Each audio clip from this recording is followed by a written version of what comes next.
I've been in 2 agencies and I've been in 2 in-house brands. And let's talk about the pros and cons of each and why someone would job hop between those 2 things. Hello creatives, let's talk about job hopping in marketing communications.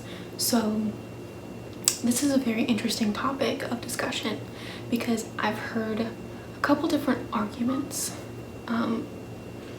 that really affect someone's career, because this is a big deal.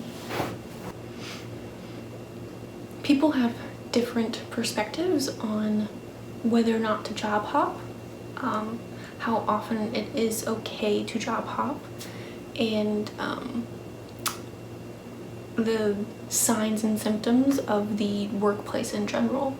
So I'll start with my experience in college that has really shaped the way I view work and the workplace. So back in 2017, when I was an undergrad, I had a professor talk to the class about how by 2025, and I forget the exact statistic, but by 2025, 50% of you will be remote freelance workers, whereas the other 50% will be either in-house or in an agency. And for the purposes of this conversation, when I talk about in-house, I mean that you are working within a department for a brand. So you're in a public relations department, a marketing department, an advertising department, an overall corporate communications department for an internal brand. Whereas an agency is you're working full-time for a company whose entire business model is to supplement, complement, or sometimes completely replace those in-house departments. So when it comes to, with that statistic that was thrown out, it was something to the effect of 50% of you will be remote freelance contract workers by 2025. That was before the events of 2020. Now, there's still some questions about what the proportion will be going forward, but definitely remote work is not just a trend anymore. It's kind of the expectation in a lot of industries, not all industries, but in marketing communications, it was already on a trend to be predominantly remote freelance contract work. In 2020, basically just kind of pushed it over the edge.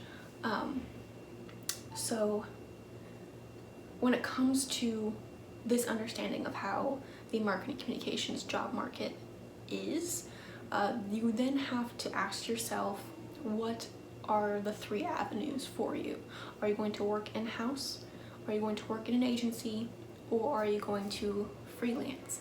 Now, there's no correct answer to that. Like, you have to understand the pros and cons to each and what will work best for you in the current season of life that you're in.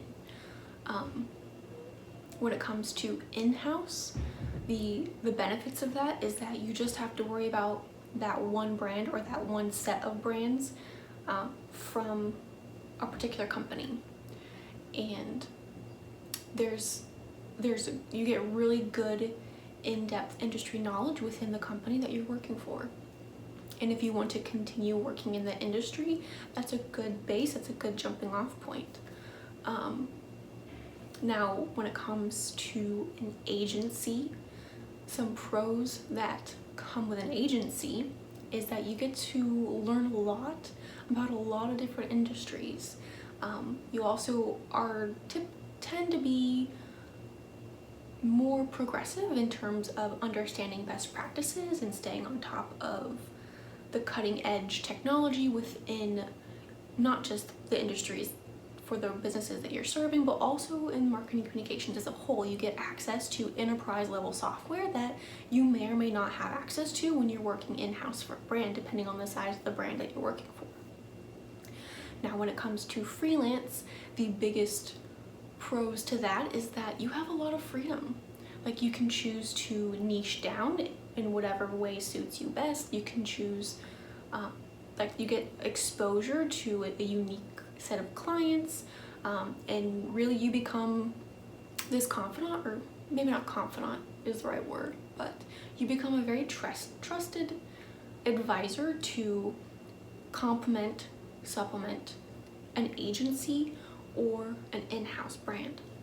Because agencies do rely on freelancers quite a bit, depending on the type of agency that you're working with. Depending on the type of agency, like public relations agencies, marketing agencies, advertising agencies, depending on the type within those markets, they will be heavily reliant on a pool of freelancers to kind of have as like a Rolodex, for people they can call up whenever they have a specific client need that simply doesn't make business sense for them to have this kind of specialist on the payroll. Like, freelancers are kind of like fill the gaps between an in-house brand's needs and an agency's business model. So those are the pros. There are some cons that come with each type of marketing communications type of job as well.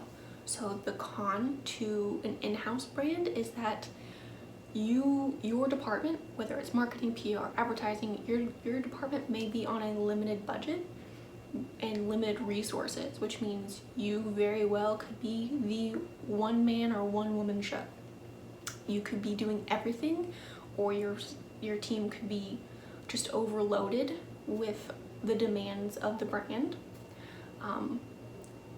while also the budget simply isn't there to be able to serve the needs of the brand effectively and efficiently, hence the need for an agency sometimes. Now, the con of an agency is sometimes the client accounts are not well managed. So again, you can end up working incredibly long hours at an agency if the office manager or the supervisor or the business development team, whatever people are involved with onboarding clients, if they do not manage that well, then you have overloaded like you overpromise and underdeliver, which then can really hurt the reputation of the agency overall. And another thing is that with an agency, you can really be pigeonholed in aspects of marketing communications that you may not want to be pigeonholed into. Because within an agency model, you may be put into a certain team, and there may, depending on what team you're placed on, there may be little to no career growth. It can be an ambiguous career trajectory in an agency model if they don't have a solid plan for career development. And it's not uncommon in an agency setting to be promoted or poached in 6 to 18 months. That is something that I know I have colleagues and friends who have experienced, and I know that my professors and my mentors have also mentioned it, that there is this precedent that has been set that you are either promoted or poached in 6 to 18 months. If you're worth your salt as a marketer, that's what happens. And if that doesn't happen, then either the company you're at doesn't recognize your value, or you're not good at your job. That is kind of the general stigma that comes with that. Now, that's not always the case, depending on the type of market of niche you are in within the marketing communications field, because it is a broad spectrum of jobs. Like, you have graphic designers, you have email marketers, you have social media specialists, you have, just a whole spectrum of things, search engine marketing, YouTube marketing, and there's a whole other aspect of things to buying and purchasing mass advertising space across a variety of different channels, traditional marketing and public relations, event planning. Like, there's just a whole spectrum of things that factor into this. As a general rule of thumb, Like you are expected to show your worth within 6 to 18 months as a marketing communications professional. And which means job hopping can sometimes be necessary to ensure that you are continuing to grow.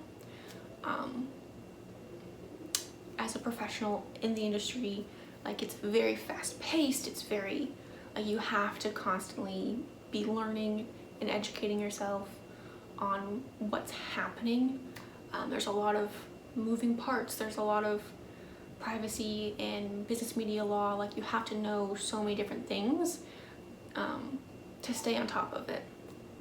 But job hopping is a real thing in the marketing communications field, and there's a big stigma around it when you're talking to people from other industries, because in other industries that may not be common.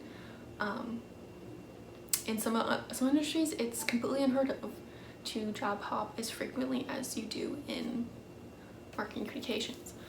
But there are reasons.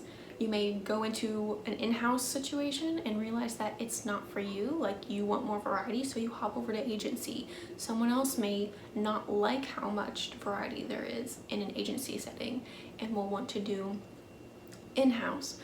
There's also people who, both in-house and agency, have too many negatives that for their personal needs, so they like the freedom and they like the respect that they get as a freelancer when it comes to handling and advising certain businesses and brands within their niche.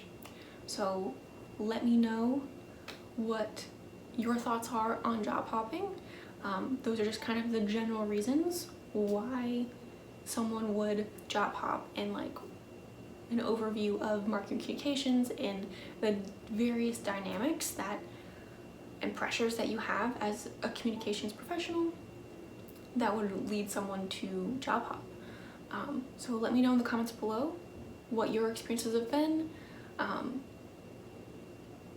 And yeah, stay tuned, because this summer I'll be posting every Wednesday, and I have plenty more content, not just educational content, but also like some lifestyle stuff. But I also will be dabbling in more educational content like this, or more conversational content like this. So just stay tuned, hit the subscribe button, and check out the links below. So until next time.